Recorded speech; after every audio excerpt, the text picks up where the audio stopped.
What is going on, guys? It's me, Victor, back again, and welcome back to my shop. If you guys are new to the channel, please consider subscribing and hit that notification bell icon so you can stay notified every single time I upload a video like this one today. My channel consists on a lot of fabrication work and how-to videos. So as you guys seen in my previous video, I upload a review on that EK hatchback. My buddy already took it home and he was excited with the car. He could be any happier. So I got my Civic back again. If you guys see out there, that's my Civic. So I got it back. So he had it on his house because we traded some work. So if you guys see over here, he fixed my quarter panel. I got some pictures. I'm gonna put some pictures before and after of the quarter panel, how it looked. It was in really bad condition. So he did all the body work for it and it looks awesome. So it has a little bit of Bondo on it, but no big deal. You know, if the car doesn't have a Bondo, it's not a car, you know what I'm saying? If a Honda doesn't have Bondo, it's not a Honda. So I'm gonna pull the car in today and I will be starting to take it apart, and I will be installing the Max beating rods turbo, the one that they sent me for a review. I have it here mounted on the top mount turbo manifold that it's gonna be. So here's the wastegate. It's gonna be sitting down here. So I'm gonna go ahead and bring the car in, start taking it apart. So pretty much I'll be removing the engine to do this turbo install. The reason for that is I have to replace the clutch on that car, so I got to pull the transmission. Another thing is I have to pull the pan to tap and weld that bong on the pan.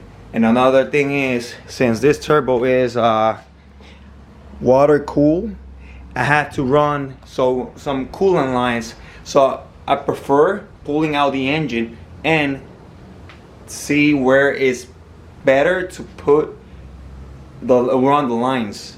So you can do all this with the motor in, but me personally, I wanted to take it out just because I have other stuff that I would like to do to the car. So with that being said, I'm gonna go ahead and start putting the car in and starting with the process of taking it apart.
Alrighty guys, so the motor is already ready to be out.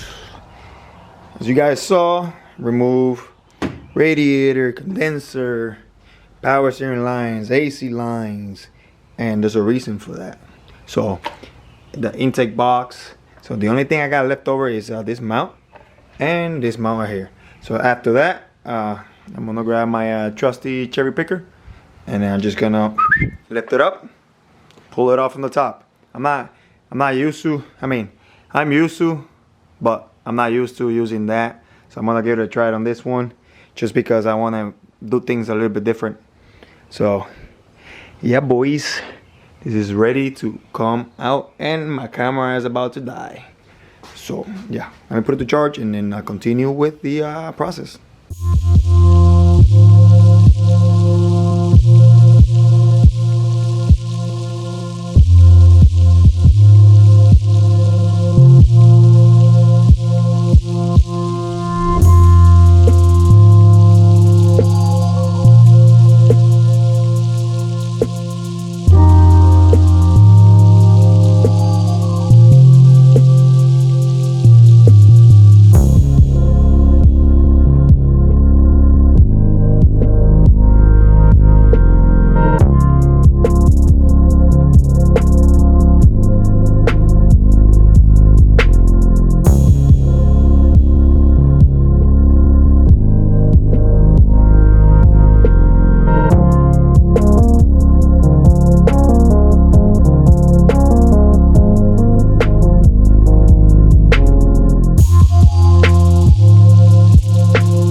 Alright, so I got the engine on the stand already, and I'm about to mock up the turbo on the motor.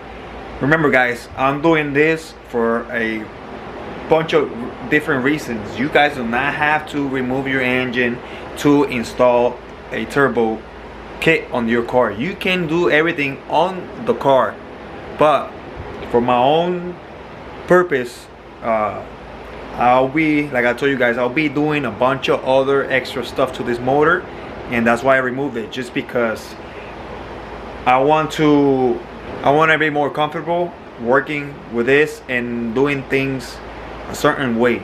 So yeah, so this is how it looks. The motor on the engine stand, just these two bolts right here, you can use the ones that come out of this top part of the transmission, and the ones at the bottom, you can use the one from here, which are a little bit longer, and it's gonna go all the way through, and you can put a nut all the way in the back.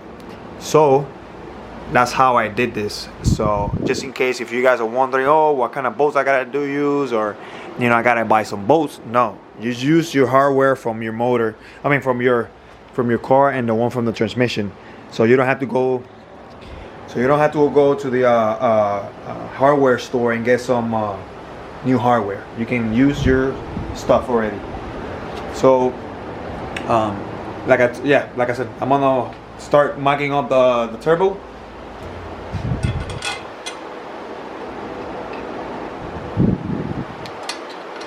I didn't put a gasket in it because I'll be removing it back, so there's no need for me to put a gasket on it.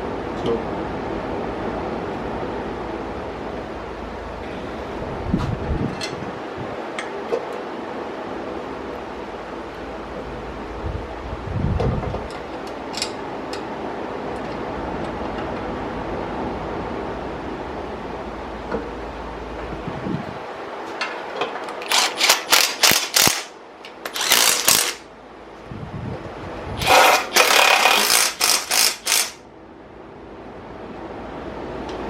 you remove your stock exhaust system and then you install your turbo manifold just by putting all those bolts back in it. So this is looking really good. See how far it's away from the power steering, that's awesome.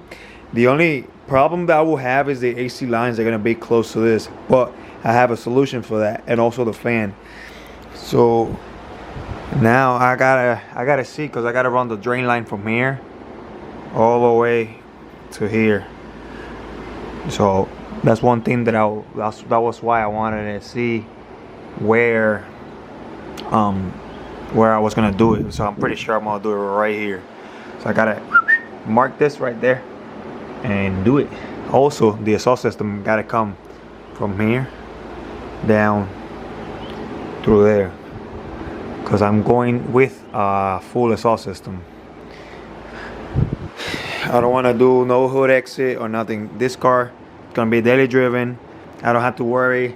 I don't want to be worrying about having a hood exit and if it rains, because we're in May now, April, May, I don't know. And here in Florida, and rainy season is coming soon. So yeah, look at this turbo. This thing is looking, oh my god, it is looking so good.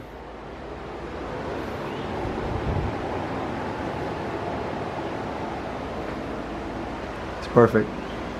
Oh, but just in case if you guys are wondering, this is a SPA turbo manifold, top mount turbo manifold, SPA, SPA. So you can look them up at the website. So they have this manifold. I bought this used. I didn't bought this from them. So, but yeah, this is made in Brazil. It's not made in China or nothing like that. So this is a really good cast manifold. Also, this adapter plate, I'm pretty sure they sell it in eBay. So, because this usually with this manifold, the turbo sits a little bit this way. So I did not like that at all. So what I did now is put this plate on it and just shift it a little bit, and now it looks really good. So pretty much this is what I'll be using. I'll be using 245. Let me remove them out of the bag so you guys can see them really good. So I'll be using 245 -10 fittings, AN fittings, and then a -10 AN line, braided line. So you guys can see it's gonna go right here. So let me meet this line with this fitting right there, and then I'll just go ahead and install it, and then I'll make the one in the bottom. So I had to remove the turbo. I'm having a little bit issue with this fitting right here, and the 45 that I installed on the turbo.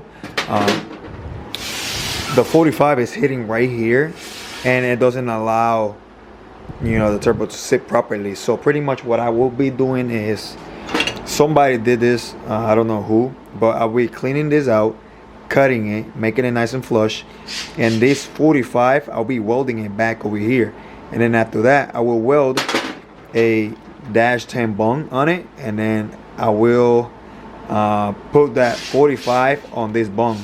So yeah, that's what I gotta do right now. All right, so I got the pipe already welded. I weld the bung on it. You see it's nice and flush there. So pretty much this is gonna go in here, like right there, and then it's gonna go from there to the pan. So that's the way the I have to drain the drain like that, just because of the fittings that I want to use is -10 and they're a little bit too big. So this is the way I gotta do it. That looks pretty decent and it clears everything out really good. See through there you can see daylight, and over here you can see turbo clears out everything really good. So there it is, guys. It's tacked in place, and look at that. If you have a vision and you have the idea how to do it, guys, you guys can do anything. You guys can conquer the world if you want. If you just need to have the vision, man, and just get it done. So I got the line made. Comes right here. It's gonna go right there. So that's how it looks. I have to remove the pan. I'm gonna remove it in a second, but before I remove the pan, I want to install the oil feed, which I have a sandwich plate right there, if you can see, and it has a Allen on it. So I'm gonna remove that Allen, and then I'll be installing this fitting on it, and then I'll be installing my feed line. So the turbo feed is in. Damn, that thing came out super nice. Look at this. Runs through here, right there. I put a 5/16 clamp, outside clamp. There's a bend right here, real nice, doesn't kink or anything. Another 5/16 clamp, and then I'm gonna put another one whenever I have the intake, because I had to remove the intake. Put another one right there so I can hold it in place. This line, I bought it a little bit long, and if you guys can see right here, it's dangling right here, but that's fine. It's better off being long than being short. So it would be sweet if it was right, but it is what it is. I gotta show you guys this. This is one of those hidden gem from the JDM Orlando. Look at that thing, how clean it is. That thing is like brand new. So, you know, this is one of those B20v, low compression, 60,000 miles, or not 60,000, whatever, kilometers or whatever. So that thing is super clean. Also, the head is a GSR head. Also has 60,000 miles because it was pulled off of a abandoned GSR. Has 72,000 miles, and also the transmission. It doesn't look like it because that super degreaser that I use, it just stained the hell out of it. The pan is officially tapped.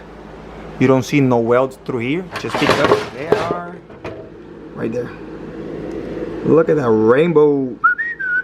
That looks pretty good.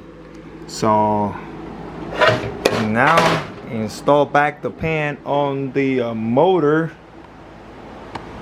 and continue with the process. It's nighttime already. I'm exhausted. I've been working in this car since, I don't know, 11. So, well, no, before I picked up the whole shop, I picked it up, and then I started working on the car like around 12. So, long day for me. Alrighty, boys. I have the coolant lines made. These fittings, let me see if I can focus this. So I ordered these fittings and they came wrong, so I have to weld them there on the turbo, so that's not gonna go nowhere. So I made both of the lines, and then they go all the way through here with some good old zip ties, and then comes all the way to the back. So I'm not 100% sure if this is the right way, but this is a coolant source, so pretty much the coolant pump feeds coolant through here, and if it goes through here and it pressurizes the system, it should go up. You know, it should go up the turbo and maintain the turbo with coolant. So hopefully, finger crossed, it works. So yeah, this is done right here. Might put another zip tie right here. So yeah, I think I'm gonna call it for the day. I think it's like around 11 at night already. So I'm tired. Tomorrow I'm gonna continue with this. I'll be cleaning out all the like you see this right here, that coolant port. I'm not gonna be using that. And then on the intake, it has all the ports right there, so I'm gonna be shaving all that really good, that one right there. So I'll be doing that tomorrow, and also porting out the intake manifold because it has a 70 millimeter throttle body, and I have to pour that out to match. Yeah, I'm tired. So but yeah, man, I'm really excited how this thing looks. It looks phenomenal. Alright guys, that's gonna do it for this video. This video was a little long one. It had a lot of disassembling and installing a few new parts and stuff. So I hope you guys enjoy. Like always, hit that like button if you guys enjoy what you saw. Subscribe, and I'll see you guys in the next one. Peace out, guys.